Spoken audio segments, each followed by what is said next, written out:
ঈদের আগেই শেষ অধিবেশনে গণভোট এবং সংবিধান সংস্কার পরিষদ নিয়ে কিছুটা উত্তপ্ত সংসদ। গেজেট প্রকাশের ৩০ কার্যদিবসের মধ্যে সভা আহ্বানের কথা থাকলেও কেন করা হয়নি সেই প্রশ্ন তুলেছেন বিরোধী দলীয় নেতা। আর জবাবে স্বরাষ্ট্রমন্ত্রী বললেন, সংবিধানে সংস্কার পরিষদ বলে কিছু নেই। অসাংবিধানিকভাবে শপথ নিয়েছেন বিরোধী দলের সংসদ সদস্যরা।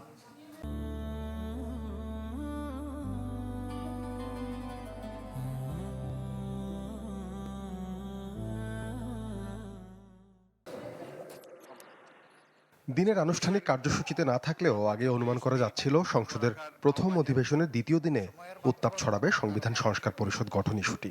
মহান এই সংসদে উত্থাপন করতে যাচ্ছি। প্রথম ঘন্টায় প্রশ্ন জিজ্ঞাসা ও উত্তর পর্বের পর বিষয়টি নিয়ে এক প্রকার বাকযুদ্ধ হয় সরকার ও বিরোধীদের মাঝে। নোটিশ নিষ্পত্তি পর্বের চলমান আলোচনার মধ্যেই ফ্লোর চান বিরোধী দলীয় নেতা। তুলে ধরেন শপথের ৩০ দিনের মধ্যে পরিষদ গঠনের বিষয়টি। নির্বাচনের ফল ঘোষিত হওয়ার ৩০ পঞ্জিকা দিবসের মধ্যে যে পদ্ধতিতে জাতীয় সংসদের প্রথম অধিবেশন আহ্বান করা হইবে, অনুরূপ পদ্ধতিতে পরিষদের প্রথম অধিবেশন আহ্বান করা হইবে। জবাবে স্বরাষ্ট্রমন্ত্রী সালাউদ্দিন আহমদ বলেন, গণভোটের রায় বাস্তবায়ন করতে হলে প্রয়োজন হবে সংবিধান সংশোধনের। সংবিধান সংস্কার পরিষদের সদস্য হিসেবে বিরোধীদের নেওয়া শপথ অসাংবিধানিক ছিল বলেও মন্তব্য করেন তিনি। সংবিধানের ধারা পরিবর্তন হবে বা সংবিধান পরিবর্তন হবে, এরকম কোনো বিষয় অধ্যাদেশের মাধ্যমে আসতে পারে না।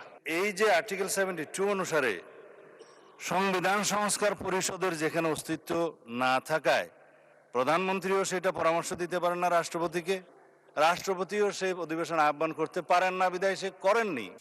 পরে রাষ্ট্রপতির ভাষণের উপর আলোচনায় সংসদ সদস্যদের বক্তব্যে আবারও ঘুরে ফিরে আসে সংস্কার পরিষদের বিষয়টি। আমাদের মাননীয় স্বরাষ্ট্রমন্ত্রী যেটি বলেছেন, জুলাই আবেগ নয়, আবেগ দিয়ে রাষ্ট্র চলে না। এই প্রসঙ্গে বলতে চাই, মাননীয় স্পিকার, জুলাই আবেগ নয় কথা সত্যি, কিন্তু জুলাই আবেগ, জুলাই একই সাথে বাস্তবতা। যে সনদের ব্যাপারে আমরা সকল দল একমত হয়ে স্বাক্ষর করেছি, যে সংস্কারের বিষয়ে প্রায় 70% জনগণ হ্যাঁ ভোট দিয়েছে, কিন্তু আজকে সেই সনদ কিভাবে বাস্তবায়িত হবে সেটা নিয়ে ধোঁয়াশা তৈরি হয়েছে। এই যে আজকের এই ত্রয়োদশ জাতীয় সংসদে রাষ্ট্রপতির যে বক্তব্য, এই বক্তব্যগুলো কি, এগুলো আমি মাননীয় বিরোধী দলীয় সংসদ সদস্যদের প্রতি আহ্বান জানাবো অনুধাবন করার জন্য।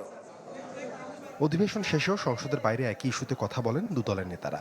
জামায়াত আমির জানান, আলোচনাতেই সমাধান চান তারা। প্রত্যেকটা অক্ষর এবং শব্দকে আমরা ধারণ করি, জুলাই জাতীয় সনদ যেভাবে স্বাক্ষরিত হয়েছে সেই বিষয় নিয়ে এই মহান সংসদে আলাপ হবে, আইন প্রণয়ন হবে, অ্যাকর্ডিংলি যদি প্রয়োজন হয় সংবিধান সংশোধন হবে, তারপরে যদি কোনো পরিষদ গঠন করতে হয় সেটা তারপরের ব্যাপার। আমরা কনস্টিটিউশনালি যাই, আমরা কোনো কিছুই অস্বীকার করছি না।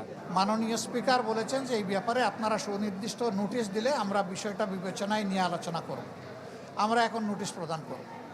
আমরা নোটিশ করে সংসদের ভিতরেই এর সমাধান আমরা করতে চাই, কিন্তু কোনো কারণে যদি সংসদের ভিতরে আমরা এর জনগণের এই প্রত্যাশা বা আকাঙ্ক্ষার বাস্তবায়ন না পাই, তখন স্বাভাবিকভাবেই আমাদেরকে রাজপথে তখন আন্দোলনে যেতে হবে। আমরা বিশ্বাস করতে চাই ঈদের পর আগামী 29 মার্চ দুপুরে বসবে সংসদের চলতি অধিবেশনের পরবর্তী বৈঠক। সাদবিন শফিক, চ্যানেল 24, ঢাকা।